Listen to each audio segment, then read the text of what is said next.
કાકા બા બધાને રામ રામ। હું આવી ગયો છે તમારી વિશે મુકેશ પરમાર ખબર લઈને જેવી રીતે વાત કરી કે કિસાન અને કે ભારતના જો કિસાન ખેતી કરવાવાળા છે તે કેવી રીતે ઉન્નત કરી શકે અને કિસાનોને મહેનત કરવાથી કેવી રીતે ફળ મળી શકે। लेकिन सरकार किसान हारू घनी बड़ी योजना बनावी रही, लेकिन किसानों ने तेनो लाभ नहीं मिल रहा। यारे किसान संगठन की तरफ भारतीय किसान संगठन की तरफ आज पदाधिकारी झाबा में आया से हूँ बात से हानि हारू किसान बारा खासकर भारतीय किसान संघ का मालवा प्रांत है। क्या उद्देश्य है इस प्रेस कॉन्फ्रेंस के माध्यम से, आप क्या संदेश देना चाह रहे हैं? पूरे मालवा प्रांत में महत्वपूर्ण विषय इस समय कुछ वन्य प्राणियों का कृषि को नुकसान पहुंचा रहे हैं, वो इस समय हमारे को देखने को मिला है। किसान बहुत परेशान है, रात्रि रखवाली करते हैं, हिंसक जानवर उनके ऊपर हमला कर सकते हैं।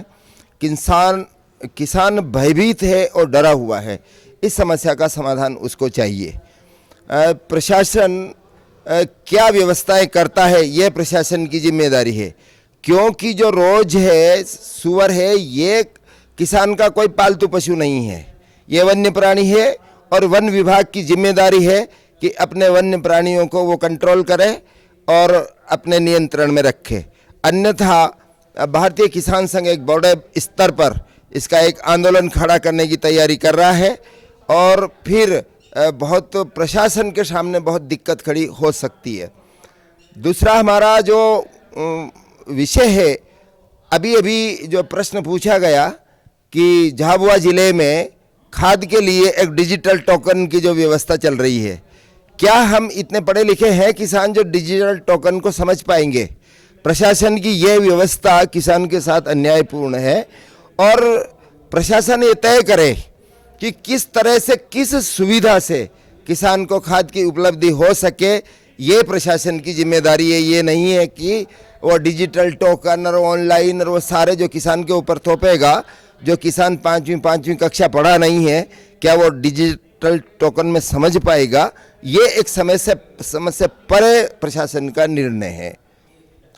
दूसरा ये कहना है कि इस इलाके के आप किसानों के बारे में क्या समझे कि आपका अगर इस किसानों के लिए काम करने के लिए संगठन बनाया है, क्या इन किसानों के लिए बेहतर सुविधाएं दिला पाएंगे आप संगठन?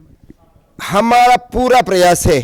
भारतीय किसान संघ विश्व का सबसे बड़ा किसान के क्षेत्र में कार्य करने वाला है, जो सिर्फ किसानों के लिए कार्य कर रहा है। इस समय देश में भारतीय किसान संघ के पास 42 लाख रजिस्टर्ड सदस्य है और 80,000 गाँवों में हमारी ग्राम समितियां बन चुकी है। हम एक शक्ति का संग्रह कर रहे हैं। किसानों के लिए हर जिले में अलग अलग समस्याएं आती है। हम यहाँ झाबुआ जिले में आए, किसान के पास छोटी जोत है।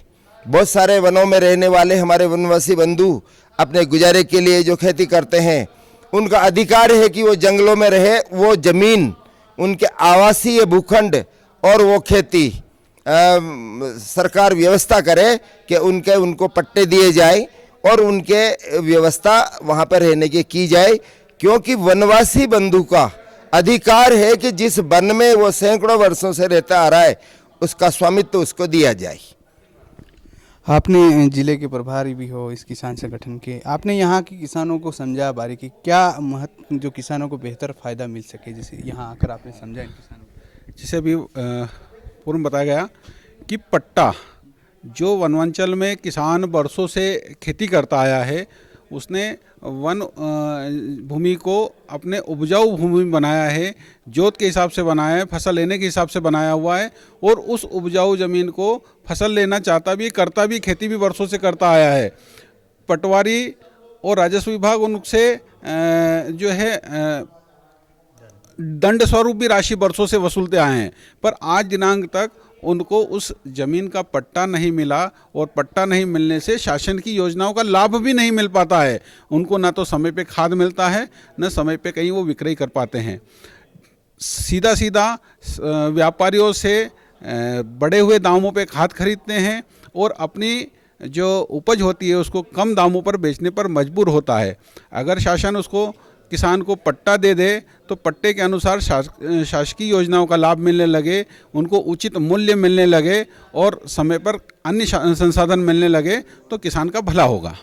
आपने कहा कि व्यापारी और किसान का तालमेल है जिससे उचित मूल्य खरीद सकते हैं कम रेट में, लेकिन यहाँ की झाबुआ की बात करें तो झाबुआ में कई ऐसी जो मंडियाँ हैं जिसमें बंद है, संचालित नहीं हो पा रही है, उसके लिए संगठन की कोई प्रयास रहेगा? बिल्कुल, हम इसी तरह लगातार लगे हुए हैं कि किसान अपना माल मंडियों में ले जाकर बेचे। जब अगर मंडियों में माल ले जाएगा, मंडियां संचालित होगी, तो किसानों को वहाँ 4, 6, 10 व्यापारी या ज़्यादा व्यापारी होंगे तो कंपटीशन में 2 पैसे लाभ मिलेगा। ये भारतीय किसान संघ की बरसों से प्रयास है कि किसानों को मंडी में माल ले जाकर खुली व्यापारी बोली में माल देना चाहिए। दूसरा है कि झाबुआ के जो किसान हैं वो खासकर मक्का का उत्पादन करता है, लेकिन जब उसे किसान की आर्थिक मुआवजा मिलना है, जब उसकी फसल नुकसान होती है तो सरकार उनके लिए मुआवजा नहीं दे पाती। उसके लिए संगठन को बेहतर करना चाहिए। हमने इस बार देखा कि सरकार का समर्थन मूल्य 2400 रुपये करीब है मक्का का, और किसान अपना माल बेचने में 1000 से 1400 रुपये कुंटल में किसान अपना मक्का बेचने पर मजबूर है। क्यों? क्योंकि सरकार की खरीदी की व्यवस्था नहीं है। मध्य प्रदेश में किसानों से समर्थन मूल्य पर मक्का नहीं खरीदा गया। यहाँ अपने क्षेत्र में पट्टा की समस्या है, जहाँ पट्टे हैं जिनके नाम से ज़मीन है, उन किसानों को भी अपना माल व्यापारियों को कम रेट पर बेचना पड़ा है। भारतीय किसान संघ प्रयासरत है कि किसानों को जो समर्थन मूल्य घोषित है उन पर सरकार पूरा का पूरा माल खरीदे, जिससे किसानों का भला होगा। संगठन का आज की रूपरेखा क्या है? अखिल भारतीय प्रवास है। आदरणीय भाई साहब हमारे पूरे जो देश भर में संगठन है, अखिल भारतीय संगठन है, उनके सभी कार्यकर्ता देश के प्रत्येक जिले तक पहुंच रहे हैं। हमारे हुकम सिंह जी पटदार हैं, राजस्थान के रहने वाले हैं, और झाबुआ उनका प्रवास है। मालवा प्रांत के 18 जिलों में उनका प्रवास चल रहा है। आज झाबुआ में प्रवास है, 24 घंटे वो झाबुआ में रहेंगे। रात्रि विश्राम भी यहाँ से पास में फुलदावड़ी रहेगा, वहाँ ग्राम समिति की बैठक होगी, और सुबह फिर अलीराजपुर की ओर प्रस्थान करेंगे।